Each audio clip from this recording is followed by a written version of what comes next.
Hello everyone, today we'll discuss the single tribe in Polytopia that has perhaps changed the most over the past year. As you may have guessed from the title, we're taking a trip to discover what makes Luxidoor appeal, whether or not they deserve to have been thrown by the wayside lately, and ultimately how you can play Luxidoor optimally. For those of you who are unaware then, Luxidoor have always been a tribe that starts with no tech but an upgraded capital city at the start of the game to compensate. The previous setup gave Luxidoor a level 3 capital, and a city wall on it to start with no workshop and explorer. Today's setup, on the other hand, grants a level 2 city with no workshop and no explorer, as well as no city wall. You get 3 stars per turn in revenue as a result of this. This nerf to Luxidoor was deserved undeniably, but as a result of this nerf, Luxidoor have been left in a precarious position where they cannot compete with the other top tribes, but simultaneously have no real quirk of playstyle in the same way tribes like Yadak and Illyrion do. Now, I'm sure there's at least one person right now writing a comment to protest that Luxidoor are in fact a strong tribe and should be considered as strong as, say, Imperius and Barda. So before we start the strategy element, let's compare the first turn of a game of Polytopia with first Imperius and then with Luxidoor. Imperius can always level up their capital on turn 0 by harvesting 2 fruit and leaving them with 1 star. If they choose Workshop, which is my default option as it is with most people, then on turn 1 Imperius can research another technology, and have an economy of 4 stars per turn. By comparison, Luxidoor will spend turn 0 researching a technology, let's say fishing, and then on turn 1 will be left with 3 stars and an economy of 3 stars per turn, not even enough to do anything much by turn 0 except in the very rare event that they manage to get a spawn with 3 of the same resource in the city's borders. For example, 3 animals lets you level up your city to level 3, with Luxidoor in a matter of 2 turns.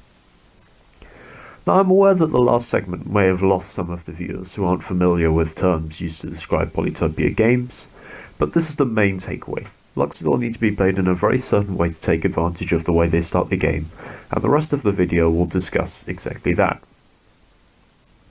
The fact is that Luxidoor have 2 main starting setups that they can get.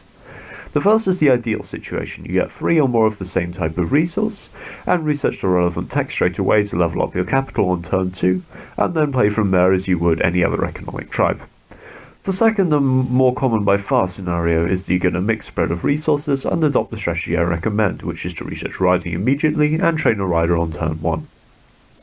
With the extra economic boost from an upgraded Luxidoor capital, the strategy of quickly researching riding and building 1 or 2 riders before researching another economic tech is actually oddly viable on the Luxidoor tribe. You have more housing capacity than Umaji do when they start building riders. And income being at 3 stars per turn rather than the more normal 2 means that Luxidoor are pretty much the only tribe for early expansionism on maps where enemies are not plentiful enough to overwhelm you straight away. You can just build so many riders and take so many cities, you'll end up growing a pretty good economy almost immediately. Funnily enough, this now means that a tribe that was once the king of immediate rushes with the likes of the 4 warrior strategy has now become an equally flexible tribe that prefers to expand on its own terms rather than take on others immediately. This tactic is still only a shadow of the former Luxidoor, but the strategy that will hopefully let you have some fun nonetheless. Of course, Luxidoor need a plan for the middle game as much as any other tribe, and what with having research riding almost straight away. The most logical path of action is usually to research free spirit and cut down the trees, of which you usually have a good deal, in order to rush chivalry or boost your economy into the middle game. Now, of course, I would caution that you need to be researching an economic tech like fishing or hunting or more likely organization pretty quickly, because obviously otherwise you simply won't be able to keep up with the economic pace of development of other tribes, say Simanti, Imperius, Bardo, Sabasi, and Kiku. However, given that Luxidoor have the highest fruit spawn rate in the game, you'll probably end up with your main source of income being fruit, followed by ports and fishing. As Luxidoor have a decreased game spawn, the hunting branch of the tech tree is normally not typically useful to them, except if 3 animals happen to spawn next to their capital, and additionally knights pair well with the expansionist player due to their mobility and damage output. So now that I've outlined the basics of Luxidoor, it's important to note that the wiki specifically describes Luxidoor as having no specific strengths and no specific weaknesses. This is true in the sense that Luxidoor have a whole variety of strategies associated with them, and ultimately you'll find your favourite only by trying them all out and discovering what works for yourself. Now, before I finish this video off, I wanted to talk briefly about tribe interactions. Luxidoor's weakness when it comes to dealing with other tribes tends to be the more aggressive tribes, namely Vengia and Illyrion, with whom Luxidoor cannot compete in terms of space early on. Avoid these tribes where possible and use the flexibility of Luxidoor to switch to economic ambitions rather than military ones. Against any other tribe, the strategy should be the same one of measured aggression I mentioned in my Illyrion video. Attempt to seize cities where possible, but do not overly extend lest you become vulnerable to being flanked. Generally, roads are quite an asset to Luxidoor, and you should be able to use these to transport warriors into the fight, to take down riders and archers while holding cities and putting the opponent under pressure. But it should go without saying that unless your capital is immediately under threat at the start of the game, you should take resources as soon as possible too, as the extra rider will make it significantly easier to take on cities and wear down stronger units with a traditional hit and run style strategy.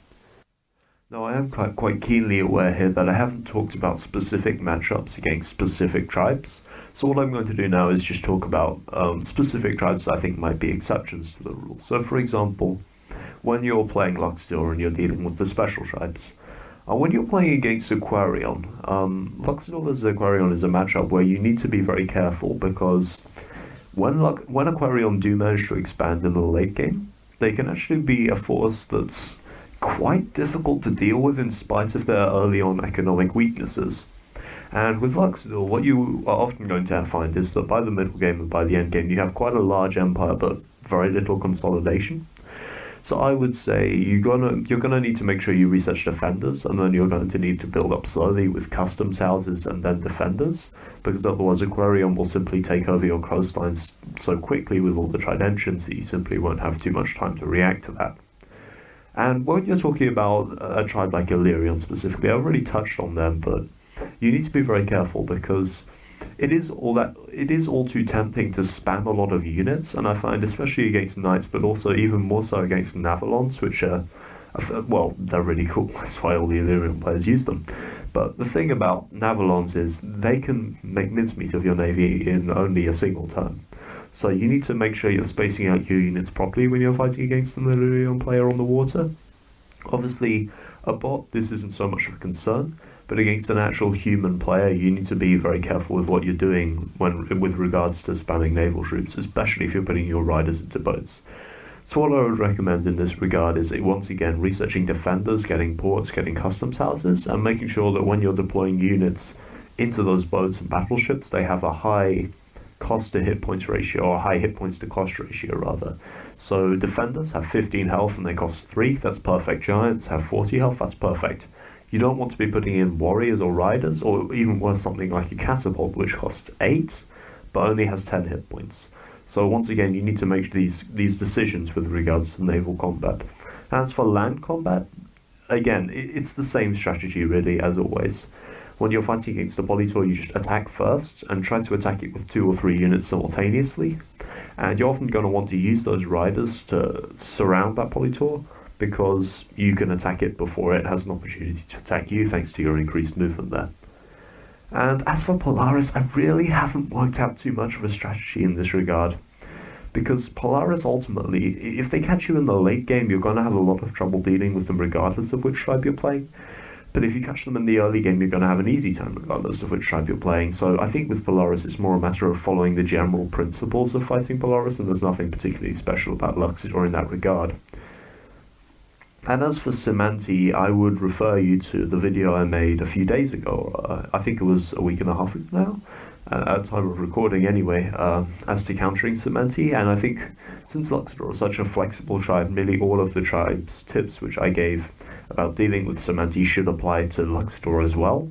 And I tried to make my statements fairly broad with just some specific statements with regards to special tribes at the end. So I'd recommend watching that video. I'll put a link to it in the description. And I think that should about wrap it up in terms of how you can deal with other special tribes as playing Luxidoor. Strategy. Now, this has been only a brief guide to Luxidoor, and I hope it's one that's inspired you to further your gameplay and build on your own playstyle. Until the next video, where hopefully I'll see you again, I'm going to say goodbye now. Goodbye.